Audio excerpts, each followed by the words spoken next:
Welcome to my channel. Kindly consider supporting us by subscribing with single click on subscribe. Pep Guardiola's side clinched their fourth title in 5 years in dramatic circumstances, but their triumph was about more than just fine margins. In the chaos and the carnage of those crazy 5 minutes at the Etihad Stadium on the final day of the Premier League season, it can't be easy to forget what happened in the 9 months that preceded it. The 37 matches, the 3,400 minutes, the 96 goals that went before, which meant the title race came down to just a single game, a single point, and eventually a single crucial strike from Ilkay Gundogan. Manchester City's long campaign couldn't have been any different to that final 90 minutes and the remarkable 3-2 victory over Aston Villa that clinched them a fourth title in 5 years. At their best, Pep Guardiola's side are unstoppable, possessing a control and quality that has seen them surpass 90 points for a third season under his watch.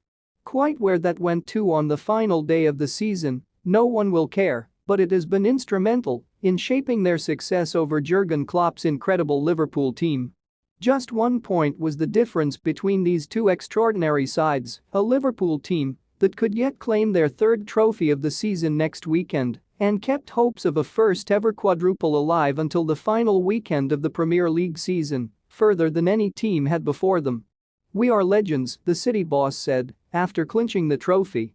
"When you win the Premier League in this country 4 times in 5 seasons, it is because these guys are so special. We will be remembered."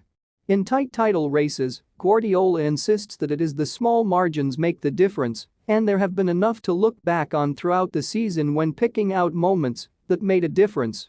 Gabriel Jesus' winning goal at Chelsea that changed the story after 3 quick defeats to Thomas Tuchel's team at the end of the previous season. Rodri's incredible challenge to stop Fabinho's late winner at Anfield. The Spain midfielder's injury time winner at Arsenal on New Year's Day. The fight back against West Ham when control looked like it was slipping away on the penultimate weekend.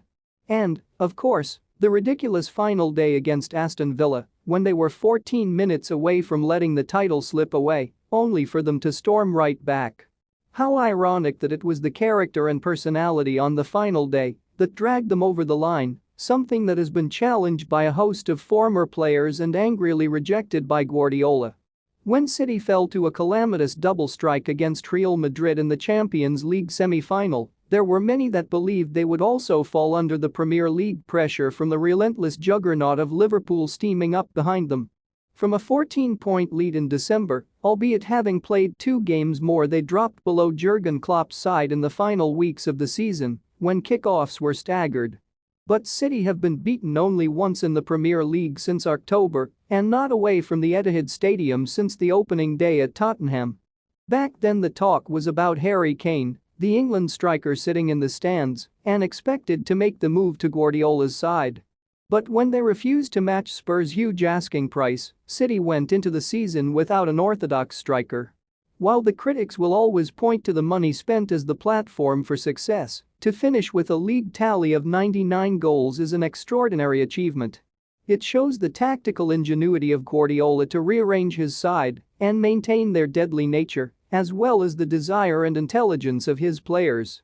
To hold off a team with the awesome firepower of Liverpool without a recognized centre forward could be one of Guardiola's greatest coaching achievements in his extraordinary career. So too for Kevin De Bruyne, who moved from assist king to top scorer with 15 league goals, earning himself the Premier League Player of the Year award. Phil Foden followed him with the young player equivalent, the England international spending much of the season as a false 9 as he took another step forward in becoming a major player at his boyhood club. Both City and Liverpool will come back for another challenge next year, the champions with the extra power of Erling Haaland, while the Reds are sure to get stronger too.